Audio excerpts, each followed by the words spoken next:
ఇలా దేశం మొత్తం కూడా అర్థం చేసుకోవాలంటే భారతీయ జనతా పార్టీ మూడో టర్మ్లో రైతులకు ప్రధానంగా న్యాయం చేయబోతా ఉంది. రైతులను కడుపులో పెట్టుకొని చూడబోతా ఉంది. వరి, జొన్న, పత్తి సహా 14 పంటలకు మద్దతు ధర పెంపు. నెక్స్ట్ ఒక విషయం మాట్లాడాలి.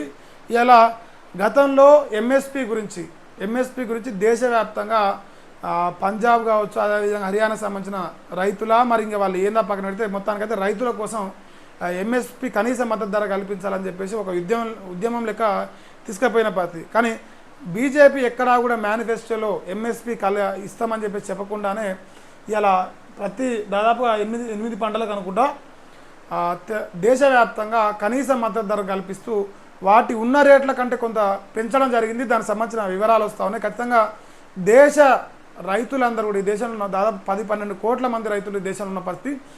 మీరు మొదటి సంతకం భారతీయ జనతా పార్టీ అక్కడ ఎన్డీఏ కూడా అధికారంలోకి వచ్చిన మొదటి సంతకం పిఎం కిసాన్ సమ్మాన్ నిధుల కింద పెట్టడం జరిగింది. అది 20,000 కోట్లకు సంబంధించి 9,23,00,000 మంది రైతులకు న్యాయం చేసే ప్రయత్నం చేశారు. మేలు జరిగింది. అయితే మళ్ళీ ఇదొక సంచలనమైన అయితే రైతులకు ఈసారి ప్రియారిటీ ఎక్కువ ఇస్తున్నారని చెప్పేసి నాకు అనిపిస్తుంది. కనీస మద్దతు ధరను ఇలా తెలంగాణలో వీళ్ళు కొర్రీలు పెట్టారు. ఏంది 500 రూపాయల బోనసు సన్నాలు పండించిన వాళ్ళకి ఇస్తామని చెప్పేసి కొర్రీలు పెట్టారు. కానీ కేంద్ర ప్రభుత్వం మీకు వరికి 117 రూపాయల మద్దతు ధర ప్రతి ఒక్క రైతుకి, దేశంలో ప్రతి ఒక్క రైతుకి ఎక్కడ కిలో పండించిన ప్రతి రైతు కూడా ఒక క్వింటాలకు 117 రూపాయలు అంటే ఒక కిలోకి ₹1.70 పెంచిన పరిస్థితి. ఇది దేశవ్యాప్తంగా ఉన్న వారికి. దీనివల్ల ప్రభుత్వానికి అదనంగా 2 లక్షల కోట్ల ఆర్థిక భారం మీద పడుతూ ఉంది. కేంద్ర ప్రభుత్వానికి 2 లక్షల కోట్ల ఒక ఆర్థిక సంవత్సరానికి 2 లక్షల కోట్ల ఆర్థిక భారం భారత ప్రభుత్వం మీద పడుతూ ఉంది. అదేవిధంగా దీంతో పాటు ఇలా వరికి కావచ్చు, పత్తికి కావచ్చు, కందులకు కావచ్చు, ఇట్లా 8 రకాల పంటలకు ఈ మద్దతు ధర కల్పించినట్టుగా వార్తలు వస్తూ ఉన్నాయి. సో ఇలా దేశం మొత్తం కూడా అర్థం చేసుకోవాలంటే భారతీయ జనతా పార్టీ మూడో టర్మ్లో రైతులకు ప్రధానంగా న్యాయం చేయబోతా ఉంది. రైతులను కడుపులో పెట్టుకొని చూడబోతా ఉంది. ఎవరైతే భారతీయ జనతా పార్టీ దుమ్మెత్తి పోసిరో ఇలా దద్దమ్మల నోర్లన్నీ మూసుకపోయినాయి. వాళ్ళు ఇలా ఈ టాపిక్ని ఎక్కడ డిస్కస్ చేస్తలేరు. ఈ విషయాన్ని ప్రజలు గమనించాల్సిన అవసరం మాత్రం కనిపిస్తూ ఉంది. ఒకసారి చూద్దాం. వరికి మరో 117 రూపాయల మద్దతు. ఖరీఫ్లో క్వింటాలు 2,300, కందులపై 550 రూపాయలు పెంపు. కందులు 550 రూపాయలు అర్థం చేసుకోవచ్చు మీరు. ఇక్కడ కందుల రేట్లు 550 రూపాయల క్వింటాలు పెరిగిన పరిస్థితి హైయెస్ట్గా.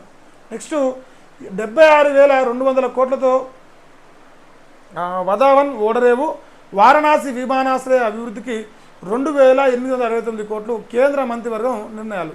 అయితే ఈసారి కేంద్ర క్యాబినెట్లో పూర్తి స్థాయిలో డెవలప్మెంట్ గురించి ఏమేమి చేయాలనేది నిర్ణయాలు తీసుకుంటూ ఇలా వారణాసి విమానాశ్రయ అభివృద్ధికి కూడా 2,869 కోట్లు ఇవ్వబోతున్నట్టుగా వార్తలు వస్తూ ఉన్నాయి. పూర్తి స్థాయిలో ఇలా ఎక్కడెక్కడైతే దేశవ్యాప్తంగా డెవలప్మెంట్ జరగాల్సి వస్తుందో ఇలా ఆ సెక్టార్లన్నింటిలో కూడా భారతీయ జనతా పార్టీ పూర్తి స్థాయిలో ఫోకస్ చేయడం జరుగుతున్నట్టుగా గమనించాలి. ఇంకోటి ఇలా పత్తికి కూడా రేటు పెంచిన పరిస్థితి. తెలంగాణలో దాదాపుగా పత్తి పండించే రైతులు, వరి పండించే రైతులు మెజార్టీ ఆల్మోస్ట్ 80% వాళ్ళే ఉంటారు. ఇలా కూరగాయలు పండించే రైతులు చాలా తక్కువ, చిరుధాన్యాలు పండించే రైతులు చాలా తక్కువ. సో తెలంగాణ వ్యాప్తంగా అత్యధిక శాతం రైతులకు మేలు జరగబోతుందని చెప్పేసి గమనించాలి. ఇంకోటి ఇలా హర్యానా అదేవిధంగా పంజాబ్ రైతులు కూడా కొంత సంతోషపడంగా ఉండొచ్చు. కనీసం మద్దతు ధర పెంచే ప్రయత్నం చేసినట్టు ఖచ్చితంగా ఈ ఆందోళన అనేది ఇంకా ఫ్యూచర్లో భవిష్యత్తులో ఉండకపోవచ్చు అని చెప్పేసి నాకైతే అనిపిస్తూ ఉంది. ఇలా దీనికి సంబంధించి ప్రతి పేపర్లో హైలైట్ చేయడం జరిగింది ఇదే వార్తను. వరి, జొన్న, పత్తి సహా 14 పంటలకు మద్దతు ధర పెంపు.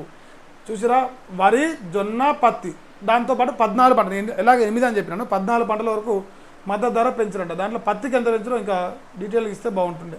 ఎందుకంటే తెలంగాణ వ్యాప్తంగా రైతులందరూ కలిసి పత్తి రేట్లు దాన్ని బట్టి వ్యవసాయం చేస్తారు కాబట్టి. కేంద్ర క్యాబినెట్ తొలి సమావేశంలో నిర్ణయం 72,600 కోట్లతో మహారాష్ట్రలోని వధవన్లో అతిపెద్ద గ్రీన్ ఫీల్డ్ పోర్టు నిర్మాణానికి ఆమోద ముద్ర. తీర ప్రాంత పవన శక్తి ప్రాజెక్టుల అమలుకు బీజీఎఫ్ స్కీమ్. ఇది దానికి సంబంధించి ఆల్రెడీ ఇవన్నీ పక్కన పెడితే రైతులదే ప్రధానంగా అంశం. ఎందుకంటే రైతులు ఇలా దేశవ్యాప్తంగా నిన్న దాకా ఎంఎస్పి గురించి బాగా చర్చ జరిగింది. సో రైతులు అయితే సంతోషపడాలి. ఇప్పుడు ఈ 17 పంటలకి రేట్లు పెంచినట్టుగా చెప్పుకోవచ్చు.